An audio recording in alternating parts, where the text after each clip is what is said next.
Auzubillahiminash-shaytanir-rajim. Bismillahir-rahmanir-rahim. Dear students, Assalamu alaikum wa rahmatullahi wa barakatuh. Class 10 subject geography है। हमने start किया है नया चैप्टर नंबर 5 जो है मिनरल्स एंड एनर्जी रिसोर्सेज। हमने पिछले लेक्चर में हमने इंट्रोडक्शन पढ़ा था मिनरल्स के बारे में।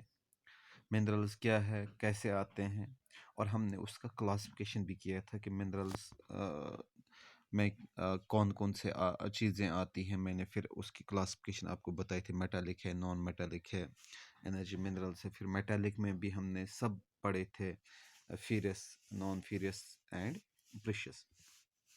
तो आज हम देखेंगे कि ओकरेंस कैसे होती है, मेटल्स कैसे आते हैं, मेटल्स कैसे बनते हैं, इनको कैसे एक्सट्रैक्ट किया जाता है। तो ये आज हम इस में देखेंगे। ये जो आज का जो टॉपिक है इसमें हम ये डिस्कस करेंगे। तो पहला ही इसमें जो सवाल है, where these minerals found, where are these minerals found. तो मिनरल्स कहाँ पाए जाते हैं? आपको जहाँ तक आपकी जो नॉलेज है वो आपको पता है कि minerals they are found inside the earth. वो कहाँ पे मिलते हैं हमें? ज़मीन के अंदर जो क्रस्ट लायर जो होती है वहाँ पे हमें मिनरल्स मिलते हैं। क्योंकि मेंटल तक हमारे जो हम कह सकते हैं जो जितने भी हमारे जो जियोलॉजिस्ट्स हैं वो अभी तक जो साइंटिस्ट है वो क्रस्ट से नीचे नहीं चले गए हैं, अभी क्रस्ट में ही वो है। तो हमने अर्थ को 3 हिस्सों में आपको पता है डिवाइड किया है। Crust, mental and layers of earth की हम बात करते हैं, क्रस्ट, मेंटल एंड कोर। और जो टॉप लेयर है क्रस्ट जो है उसी में जो हमें मिनरल्स मिलते हैं। तो कहा जाता है minerals usually found in ores.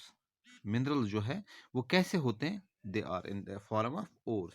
तो वो और क्या होता है? This term ore is a term used to describe an accumulation of minerals mixed with other elements। ये मिक्सचर होता है क्योंकि आपको पता है ये लिक्विड फॉर्म में आता है, इसमें मिक्सचर होते हैं, बहुत सारे मिनरल इसमें मिले होते हैं। तो ये वहाँ से कहाँ से आते हैं? हमें ज़मीन के अंदर से आते हैं। तो it's a combination of minerals. एक ही मिनरल अलग अलग नहीं होता है, इसके साथ बाकी मिनरल्स होते हैं। फिर इनको हम कह सकते हैं प्यूरिफाई करके, इनको हम एक्सट्रैक्ट करके, जब एक्सट्रैक्ट करते हैं मिनरल्स को, फिर हम इनको अलग अलग तरीक़ों से इनको निकालते हैं, अलग अलग तरीक़ों से उनको अलग करते हैं। और दूसरी बात क्या है, जब हम एक्सट्रैक्शन करते हैं इसमें एक चीज़ हमें ध्यान में रखनी है कि जो ore must be in sufficient concentration to make its extraction commercially available. तो जो एक्सट्रैक्शन जो हम मिनरल्स की करते हैं, हमें ये सोचना है कि जितने पहले हम रिसर्च जब करते हैं तो उस रिसर्च के टाइम पे हमें ये ख्याल रखना है कि अगर हम मिनरल्स को एक्सट्रैक्ट कर रहे हैं, अगर आपको याद होगा जब हमने फर्स्ट लेसन में तो जितने भी मिनरल्स है, जितने भी रिसोर्सेज है, they must be economically feasible. तो इसमें भी ये बात याद रखनी है कि ये क्या होनी चाहिए? कमर्शियली वायबल होने चाहिए, ताकि जितने भी हम रिसोर्स एक्सट्रैक्ट करते हैं इन पे जो खर्चा आता है वो खर्चा हमें वापस भी मिलना चाहिए। कि से कि हमें 1 करोड़ का खर्चा आया, लेकिन हमने जो मिनरल्स निकाले उनका जो कास्ट है वो 80 लाख है, that means we loss 20 lakh. तो इसमें लॉस नहीं होना चाहिए, इसमें हमें गेन ही होना चाहिए, हमें फ़ायदा होना चाहिए। तो ये बात एक्सट्रैक्शन के वक्त जो मिनरल्स हमें निकालने हैं उस वक्त ख्याल रखना चाहिए, ताकि हमें आगे जाके प्रॉब्लम ना हो जाए और हमें नुकसान ना हो जाए। तो अब हम देखेंगे कि minerals generally occur in these forms. तो हमें यहाँ पे 5 फॉर्म्स दी गई है कि इन फॉर्म्स में क्या पाया जाता है, मिनरल्स को पाया जाता है या मिनरल्स को इन जगहों पे देखा जाता है, इन जगहों पे निकाला जाता है। पहला जो है इन the form of veins and loads. In the form of veins and loads, ये क्या होती है? ये वो फॉर्म्स होते हैं, अगर हम बात करेंगे वेन्स एंड लोड्स की, हम कह सकते हैं कि ज़मीन के अंदर क्रैक्स आते हैं, ज़मीन के अंदर क्रैक्स आते हैं। और क्रैक्स में क्या होता है, जो वहाँ पे जो वेन्स होते हैं, ये छोटे क्रैक्स हम कह सकते हैं। स्मॉलर क्रैक्स जो है उनमें उनको हम वेन्स कहते हैं, और जो लोड्स होते हैं उनमें मटेरियल ज़्यादा होता है, और वही उनमें जो ये चीज़ें निकलती है, और ये कौन कौन सी हमें मिलती हैं, they are these but things we get in these, they are tin, copper, zinc and lead. तो ये हमें चीज़ें वहाँ पे मिलती है। मैं आपको बता दूं, क्योंकि इग्निशन एंड मेटामॉर्फो क्रॉक्स में क्या आते हैं, उनमें क्रैक्स आते हैं, वेन्स और लोड्स। तो मोस्ट ऑफ द जो केसेस है, तो मिनरल्स किस फॉर्म में होते हैं, वो लिक्विड फॉर्म में होते हैं, मोल्टन फॉर्म में या गैसेस फॉर्म्स में होते हैं। तो ये जमीन क्रस्ट से ऊपर ज़मीन के अपर लायर की तरफ आते हैं। अब जब वो कूल डाउन होते हैं, सॉलिडिफाई होने के बाद, हम उनको अलग अलग करके, और उनमें से हमें क्या मिलता है, उन सॉलिडिफाई होने के बाद वो zinc, copper, tin, lead extra हमें वहाँ पे मिलता है। किसमें? इसमें लोड्स एंड वेन्स में। That means this a natural occurrence. ये जब बाहर आते हैं तो क्रैक्स हो जाते हैं, ज़मीन में क्रैक्स हो जाते हैं, तो after that we can extract these resources, these mineral, sorry. Next is in the form of beds and layers.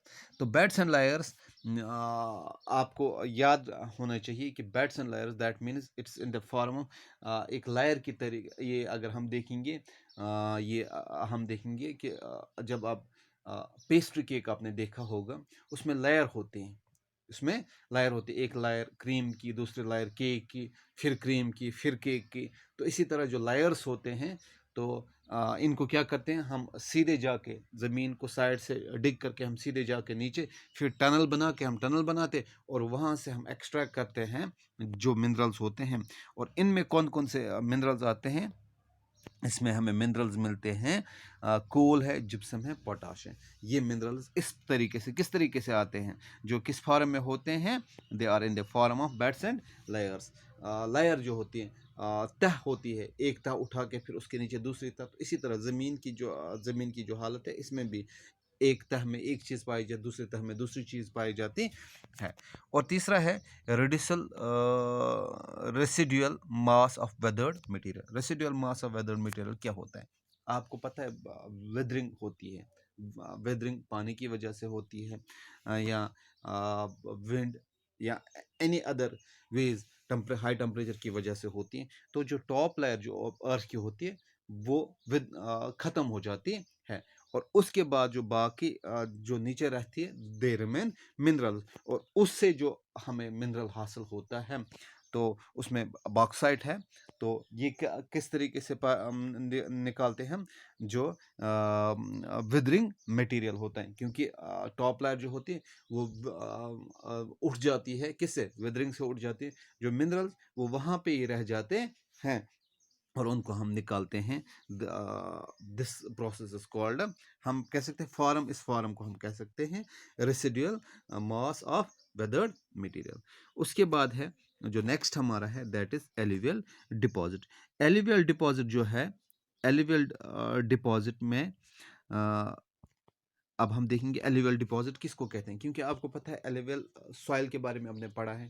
मैंने आपको पता है, जब पानी ऊपर से नीचे आ जाता है, वो अपने साथ सेडमेंट्स लाता है, सेडमेंट्स के साथ साथ वो अपने साथ मिनरल्स भी लाता है, और वो डिपॉजिट कहाँ पे करता है? फुट हिल्स पे, फुट हिल्स पे डिपॉजिट करता है, वैलीज में डिपॉजिट करता है, जहाँ पे प्लेन एरियाज है वहाँ पे डिपॉजिट करता है। और वो डिपॉजिट होने के बाद क्या होता है, हम उनको क्या कहते हैं, हम उनको एक्सट्रैक्ट करते हैं, उन मिनरल्स को हम एक्सट्रैक्ट करते हैं। और लेकिन जो इसमें पानी के साथ जो मिनरल्स आते हैं, मिनरल्स जो आते हैं, तो इनको हम ये इनमें क्या होता है, कोऑर्डिनेट नहीं होती, इनमें पानी का असर नहीं होता है। जैसे कोई चीज़ ऐसी होती है जिन पे पानी का असर होता है, उनको जंग लग जाता है, लेकिन इसमें जो मिनरल्स आते हैं, क्योंकि वो पानी के साथ ही आते हैं, दैट मीन्स पानी उन पे असर नहीं करती है। पानी में वो सेफ, हम कह सकते हैं कि they remain safe in water.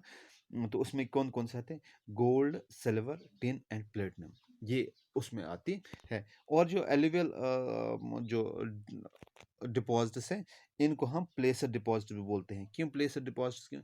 ये एक जगह से दूसरी जगह पे इनको ले आते हैं। और जो फिफ्थ हमारा है that is ocean waters. Ocean waters में क्या है? Ocean waters contain vast quantities of minerals. Ocean जो वाटर्स है उसमें बहुत सारे मिनरल्स पाए जाते हैं। तो उनमें क्या प्रॉब्लम है? Most of these are too widely diffused to be economic significance. तो तभी ये प्रॉब्लम हो जाती है, क्योंकि इकोनॉमिक सिग्निफिकेंस नहीं होती है। तो दैट इज़ वाई। तो जब अब हम बात करेंगे तो कॉमनली हम जो इसमें से चीज़ें निकालते हैं that is common salt, magnesium, bauxite. I hope कि आपको ये क्लियर हुआ होगा कि कौन कौन से फॉर्म्स हमारे हैं। 5 फॉर्म्स इसमें दिए गए हैं, कैसे हम निकालते हैं। मैंने आपको वेन्स एंड लोड्स के बारे में बताया, मैंने आपको बेड्स एंड लायर्स के बारे में बताया, residual mass of weather material बताया, alluvial deposit and ocean waters.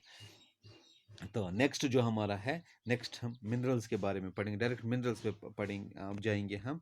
पहला जो है मेटेलिक मिनरल्स, आपको याद होगा उसमें मैंने आपको फ्यूरस मिनरल्स के बारे में बताया था। फ्यूरस क्या आपको याद होगा? जिनमें आयरन कंटेंट होता है। तो हम वो नेक्स्ट लेक्चर में पढ़ेंगे मिनरल्स के बारे में, डायरेक्ट मिनरल्स के बारे में पढ़ेंगे। फर्स्ट मेटेलिक मिनरल्स हम पढ़ेंगे। तब तक के लिए आप मुझे इजाज़त दीजिए। अल्लाह हाफिज़।